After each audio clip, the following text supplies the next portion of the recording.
Good day, everyone. I'm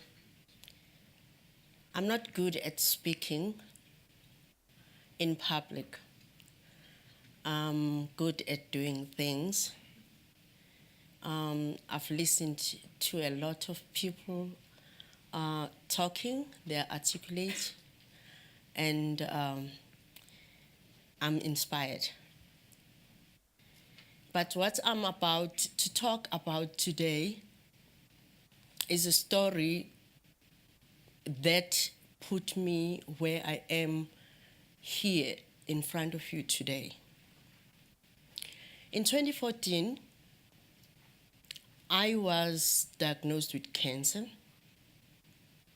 and I was very sick. I couldn't work. Not working meant I couldn't eat or feed my family. But I knew that in order to be able to survive, I had to do something. Because it all starts with me. I can't look on the sides. I have to look at myself first. So I grew vegetables. I live in an RDP house in a township, and the space is very limited. But I knew that I had to grow those vegetables. I did grow them. They were coming up very nicely. They were organic. Then one day I came outside. They were all gone. The chickens from the neighbors had eaten everything on site. I cried. I know it's difficult to understand why an old woman like me would cry for vegetables, but that was my livelihood. I was looking at that as my next meal for several days. For 2 days, I couldn't come out of the house. Then, when I came out, I knew that I had to make a plan for me and my family to survive.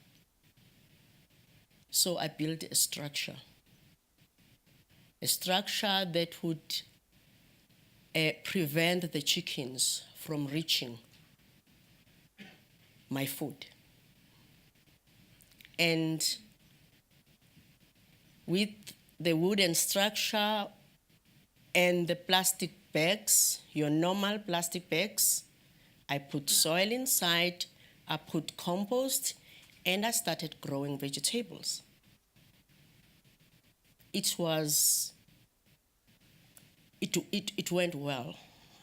They started growing, and the next thing I had vegetables. I was eating, and I realized that there were more vegetables than I could eat. And you can imagine, after having nothing, it was very difficult for me to have some food rotting because I could not finish it. So the neighbors started asking how much the spinach was, how much the beetroot was. I started selling, and I realized that there was a way of making money and continuing sustaining myself. So when everyone was talking about sustainability, I can relate because I am proof that sustainability is doable, not just something you talk about, but you can actually sustain yourself. But you start by sustaining yourself, and then you can continue and you know, like the crystal of the potassium permanganate, where you put it in a bucket and it turns everything that is surrounding it into its color. That is how it started. It started with my hunger. It started with my need. It started with me finding a solution that is actually a problem, a challenge for everyone that is living where I'm living. Mayville, where I'm living, is poor. People are really poor.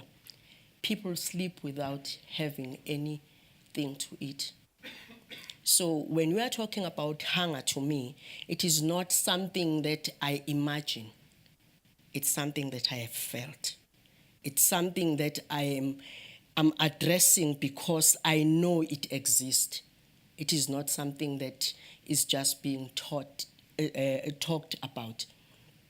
So I grew these vegetables. They were there, and there were more of them. And I started slicing the spinach, and the next thing I was packaging it, sending it to restaurants, and it was being bought. It was pure organic, and the first structure I made 13,500, and I realized that I can still, even if I'm sick, I can still do this. I'm not going to wait for the government to do something for me. And then people started saying, how much is the structure? I had not thought about it. And I realized that this is another revenue stream. I can be able to actually sell the structure, but how do I sell the structure by itself? I then created a package whereby you could have a structure, the plastic bags, the compost, everything, the soil, everything, and the seedlings, and be able to grow. And today I am working with 51 cooperatives, and they are using the structure.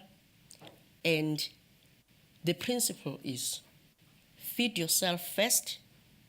At least 20% of what you are growing, it must be for you and your family, and then the rest you can be able to sell. And today we have grown so much. We are in 4 provinces, and we are almost. We also have leased a farm where we are growing vegetables naturally without using any chemicals. Because for me, it is important that you don't just fill your stomach, but you feed your body with nutrition.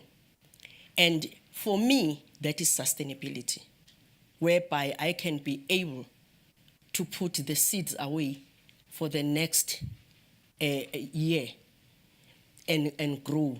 And my neighbor can do the same thing, and the neighbor, and I can be able to continually do that, and we can be able to create food sheds within the community where a neighbor knows where their food comes from, where traceability is very important.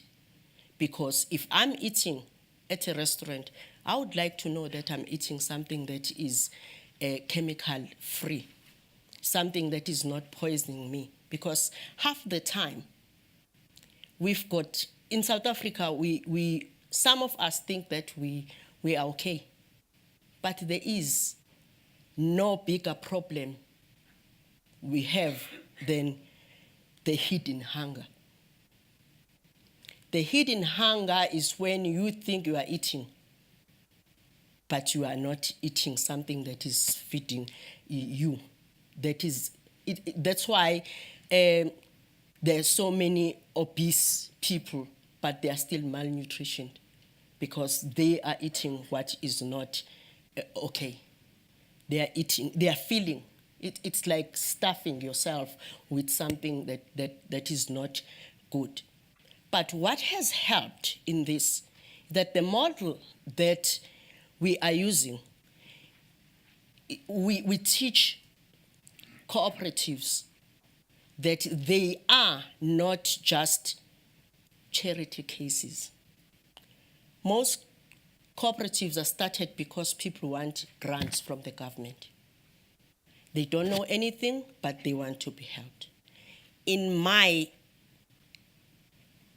in my world, if you want me to help you, it is because you are already doing something, and I'm going to lend you a hand. But if you're not doing anything, then you don't need help, because you are not doing anything. What am I going to help you with? So that is what we are teaching.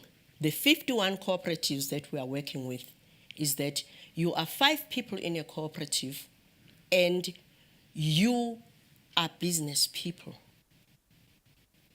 that have got to eat, that have got to create a business for themselves.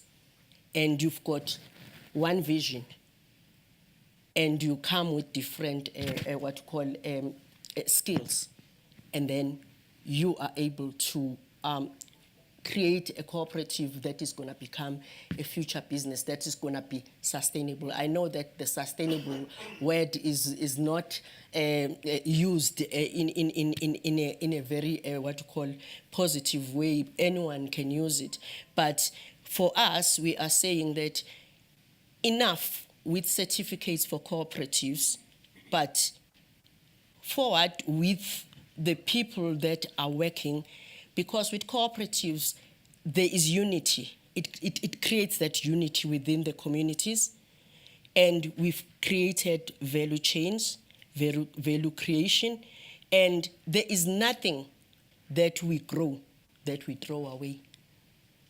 If there is surplus in what we are actually distributing, we create with cabbage, sauerkraut, with chilies, chili sauce. We process all these things.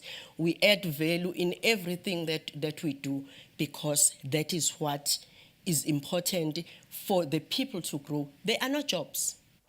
People should be the job creators. They should not be looking at what other people are doing. Today, I'm working with 490 families, and the impact has been to more than 4,700 people that are growing vegetables, and they are growing vegetables that are nutritious, and they are running their own business, and that's what I call sustainability. And as it is said that it's homegrown solutions. The structure speaks to the problems that are of African origin, that are of urban origin, that are of any other person that is sitting out there not knowing what to do. We've created that platform for sustainability for agricultural farmers, emerging farmers, as well as the charity organizations that want to do good. Not the hands-up method whereby people are always expecting to be given. Thank you very much.